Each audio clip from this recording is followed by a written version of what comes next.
Imagine discovering a man who is mentioned only twice in the Quran, a man who appears in just a handful of verses in the Bible, yet somehow, entire books were written about him.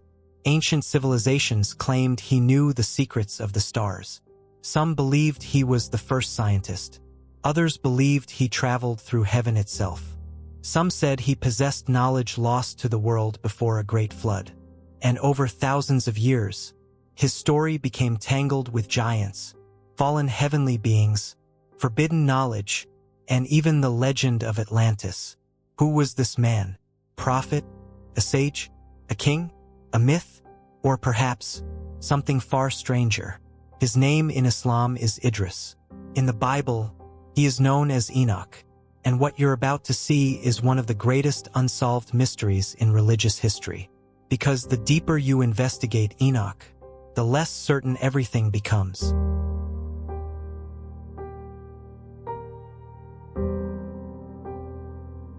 Most prophets have detailed stories: Noah, Abraham, Moses, Jesus.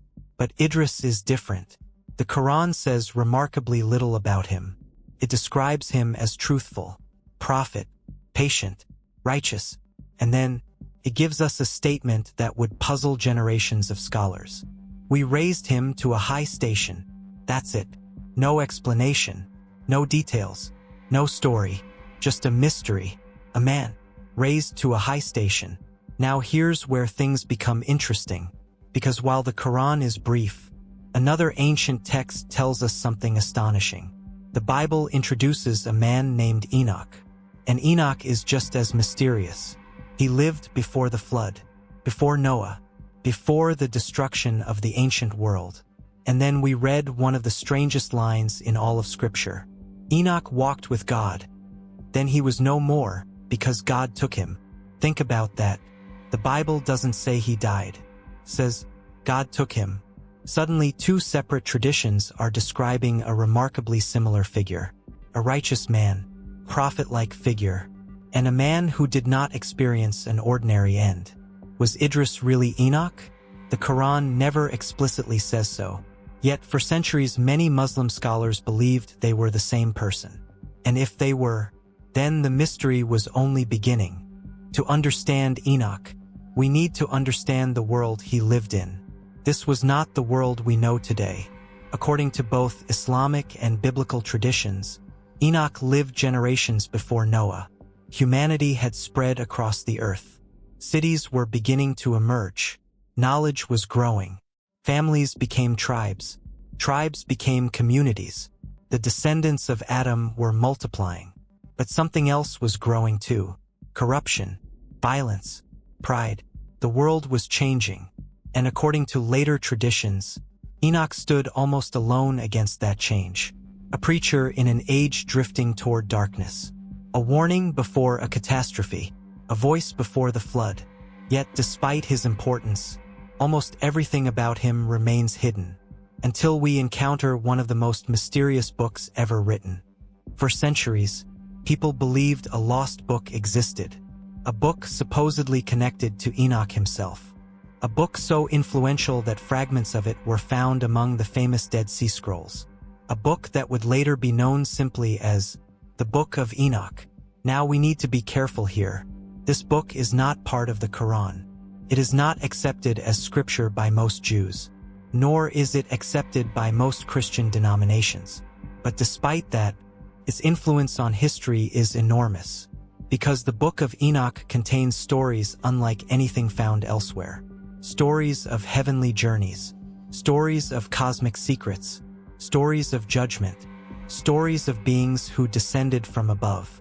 And these beings would become known as the Watchers. Who were they? Why did ancient people fear them? And why are they connected to one of the most controversial subjects in religious history? To answer that, we have to descend into one of the oldest mysteries ever recorded. According to the Book of Enoch, a group of heavenly beings descended to earth. They became known as the Watchers. The story claims they crossed a boundary that should never have been crossed. Instead of remaining in their assigned place, they entered the world of humans, and with them, they brought forbidden knowledge. knowledge of warfare, knowledge of weapons, knowledge of hidden arts, knowledge that humanity was not meant to possess. The Book of Enoch portrays this moment as a turning point, a moment when the world began accelerating toward corruption. People began asking a terrifying question. What happened when these beings interacted with humanity? The answer would become known as the Nephilim. Few words have generated more debate than this one. Nephilim. The word appears briefly in Genesis. Only briefly, yet thousands of books have been written trying to explain it. Who were they? Giants? Warriors? Kings? Something else entirely? The Book of Enoch presents a dramatic answer. It claims the union between the Watchers and human women produced extraordinary offspring. Powerful beings. Gigantic beings. Beings whose existence contributed to the corruption of the ancient world. Over time, these stories spread everywhere. Across Jewish tradition, Christian tradition, ancient folklore, even modern documentaries. But here's the problem. The evidence is frustratingly unclear, which leaves us with a mystery that has survived for thousands of years. Were the Nephilim real? Or are they symbols of humanity's descent into corruption? No one knows for certain. Yet somehow, the mystery only grows larger from here, because Enoch's story eventually escaped religion altogether and entered the world of ancient philosophy. And that is where we meet a figure called Hermes Trismegistus. By now, our mystery should be getting stranger. A man mentioned only briefly in scripture had somehow become connected to giants, heavenly beings, and the ancient world before the flood. But the story didn't stop there. Centuries passed. Empires rose and fell. New civilizations emerged. And somewhere along the way, many scholars began noticing something unusual. Ancient cultures seemed to preserve memories of a wise man, a teacher, a bringer of knowledge, a master of writing, a guide to civilization. Different cultures gave him different names, yet the descriptions felt strangely familiar. And eventually, many Muslim historians began connecting Idris to a legendary figure known as Hermes.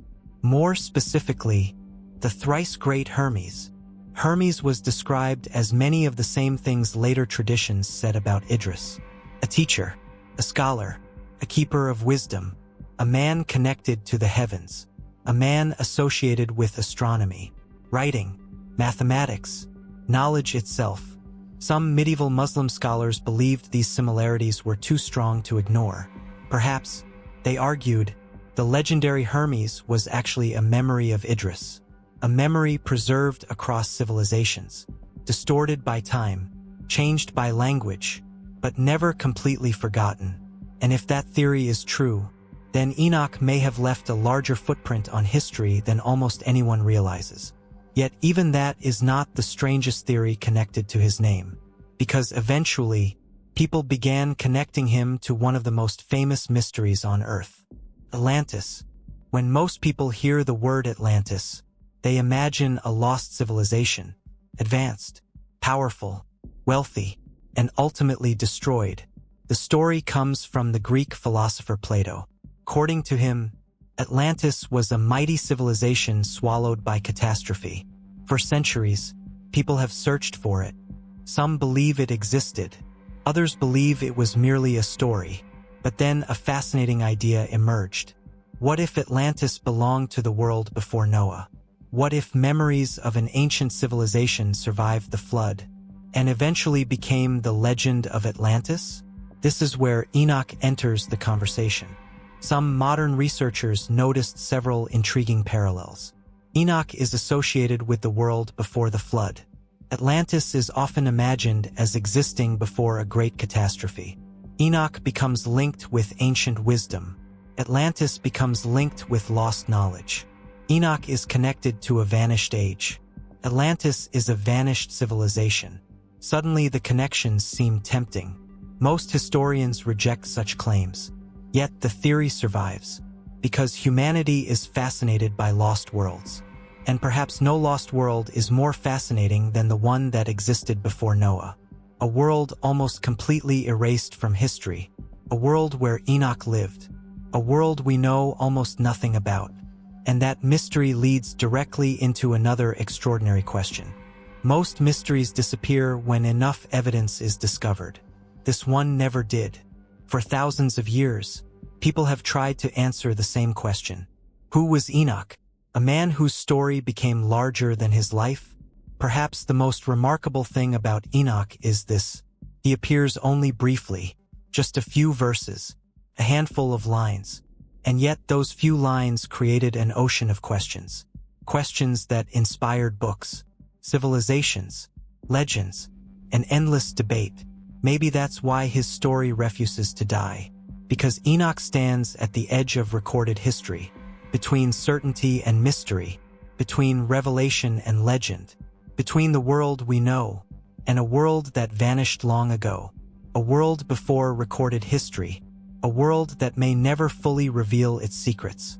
The deeper we search for Enoch, the less we seem to find. And yet, the less we find, the more fascinating he becomes. Prophet remembered by multiple faiths, a man associated with heaven, a figure claimed by historians, mystics, scholars, and storytellers alike.